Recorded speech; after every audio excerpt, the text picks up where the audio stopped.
Telugu Desam party, Janasena నిన్న ఉమ్మడిగా 99 సీట్లు ప్రకటించగానే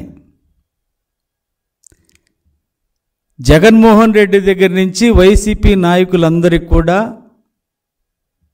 దిమ్మ తిరిగి మైండ్ బ్లాంక్ అయింది. తాడేపల్లి ప్యాలెస్ వణికిపోయింది.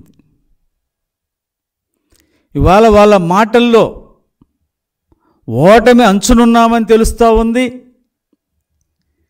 మేము భయపడుతున్నామని తెలుస్తూ ఉంది.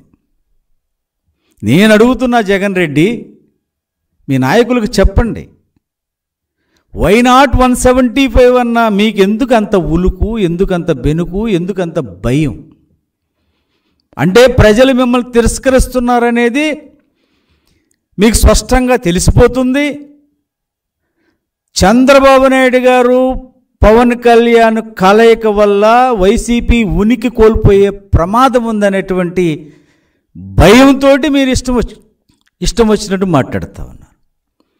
నేను అడుగుతున్నాను వైసీపీ నాయకుల్ని, ఈరోజు పవన్ కళ్యాణ్ గారు ఒక పార్టీ అధినేత, ఆయన ఎక్కడి నుంచి పోటీ చేస్తాడనేది ఆయన చెప్తారు. మీకెందుకు అంత ఉలుకు? ఇవాళకి జగన్ రెడ్డి ఎక్కడి నుంచి పోటీ చేస్తున్నాడో చెప్పగలిగాడా అని మేము సూటిగా మిమ్మల్ని ప్రశ్నిస్తూ ఉన్నాం. మీరు 77 మందిని ఎంపిక చేయడానికి 8 సార్లు నానా అవస్థలు పడి, తిప్పలు పడి మీరు మారుస్తూ ఉంటే, ఒక్కసారి తెలుగుదేశం, జనసేన 99 మందిని ఈ రాష్ట్రంలో ప్రకటించింది. మీరు 77 మందిని మార్చిన వాళ్ళు ఉంటామో చివరి వరకు ఉండమో అనేటువంటి అభద్రతా భావంతో ఉన్నారు. మిగిలిన వ్యక్తులు అంతకంటే అభద్రతా భావంతో ఉన్నారు. ఎవరిని మారుస్తారు, ఎవరిని ఉంచుతారు అని. మీ ఎంపీలకు ఎమ్మెల్యే సీట్లు ఇస్తామంటే వద్దంటున్నారు, ఎమ్మెల్యే తీసేసిన వాళ్ళు ఎంపీ సీట్లు ఇస్తామంటే వద్దనేటువంటి నేపథ్యం. ఒక ఆయన చిత్తూరు తీసుకొచ్చి ఒంగోలులో పెడతావు, ఒక ఆయన నెల్లూరు తీసుకొచ్చి నరసరావుపేటలో పెడతావు.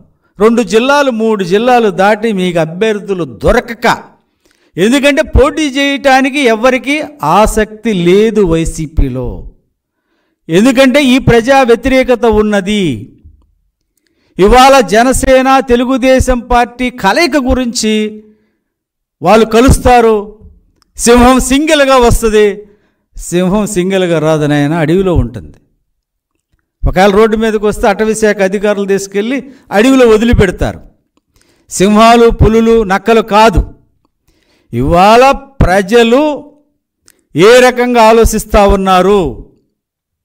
ప్రజలు ఖచ్చితంగా ఈ అరాచక పాలన, ఈ రాచరిక పాలన, SC, ST, BC, minority, ST వర్గాల మీద దాడులు, వాళ్ళకు జరుగుతున్నటువంటి అన్యాయాల మీద ఖచ్చితంగా నారా చంద్రబాబు నాయుడు గారు, పవన్ కళ్యాణ్ గారి సంకీర్ణ ప్రభుత్వంలోనే మాకు రక్షణ ఉంటుంది, మా అభివృద్ధి ఉంటుంది అనేటువంటి ఆకాంక్షతో ఇవాళ ప్రజలు ఉన్నారు.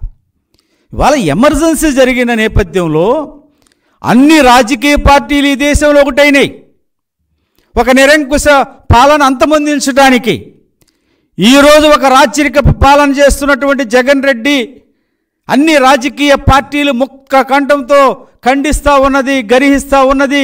నీ సొంత చెల్లి నీ మీద విమర్శలు చేస్తే సమాధానం చెప్పలేనటువంటి అయోమయ పరిస్థితిలో ఉన్నావు. ఇవాళ అంబటి రాంబాబు రెంకెలేస్తూ ఉన్నాడు, ఏదో కాపుల మీద వెనకేదో ప్రేమ ఉన్నట్టు మాట్లాడుతూ ఉన్నాడు. అంబటి రాంబాబు, అసలు నీకు సీటు ఉందా? నువ్వు కాపుల గురించి మాట్లాడేటువంటి నైతిక హక్కు నీకుంటే ఇవాళ కాపు నాయకుల పాత్ర వైసీపీలు ఏంటో నువ్వు గుండెల మీద చేసుకొని చెప్పగలవా? కాపు కార్పొరేషన్కి 1000 కోట్లు ఇస్తానన్న జగన్ రెడ్డి కనీసం 100 కోట్లు కూడా ఇవ్వనటువంటి నేపథ్యంలో ఏనాడైనా కాపుల గురించి మీరు మాట్లాడారా? పవన్ కళ్యాణ్ గారు ఒక స్టార్, ఇవాళ అనేక సంవత్సరాలుగా పార్టీని పెట్టి నడిపిస్తున్నటువంటి వ్యక్తి, అతని మీద వ్యక్తిగత దోషాలు చేస్తే మీరు ఏనాడైనా మాట్లాడారా?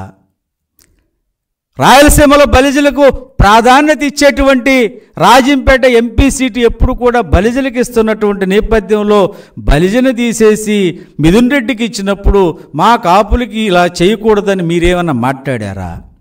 ఇప్పుడు సీట్లు వస్తాయో రావో అని తెలిసినటువంటి వ్యక్తులు అతిగా రియాక్ట్ అవుతూ ఉన్నారు.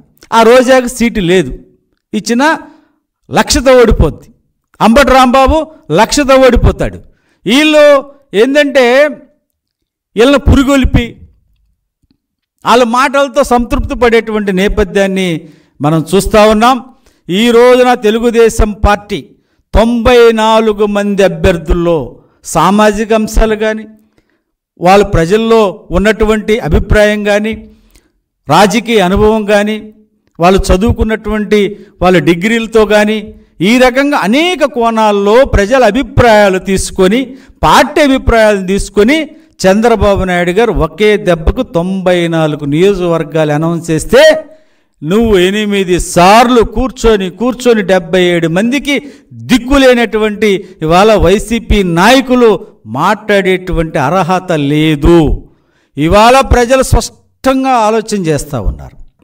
ఎందుకంటే వాళ్ళకు చంద్రబాబు నాయుడు గారు వస్తేనే మా భవిష్యత్తు బాగుంటుందనేటువంటి అభిప్రాయానికి ప్రజలు 100% వచ్చేసారు.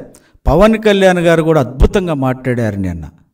ఈ రాష్ట్ర ప్రయోజనాల కోసం, ఈ రాష్ట్రం కాపాడటం కోసం, అన్యాయాల అక్రమాలు నిలయమైనటువంటి రాష్ట్రం ఇవాళ మద్యం మీద వచ్చేటువంటి వేల కోట్ల రూపాయలు అక్రమ సంపాదన ఆపాలి అంటే, ఈ రాష్ట్రంలో ప్రజల జీవితాలు బాగుండాలంటే, ఈ రాష్ట్రం ముందుకెళ్ళాలంటే, అప్పులు ఉన్నటువంటి ఈ రాష్ట్రాన్ని మరి 8.5 లక్షల కోట్లు అప్పు చేసినటువంటి రాష్ట్రాన్ని బాగు చేయాలంటే నాకు సీట్లు ముఖ్యం కాదు. ఈరోజు రాష్ట్ర ప్రయోజనాలు ముఖ్యం.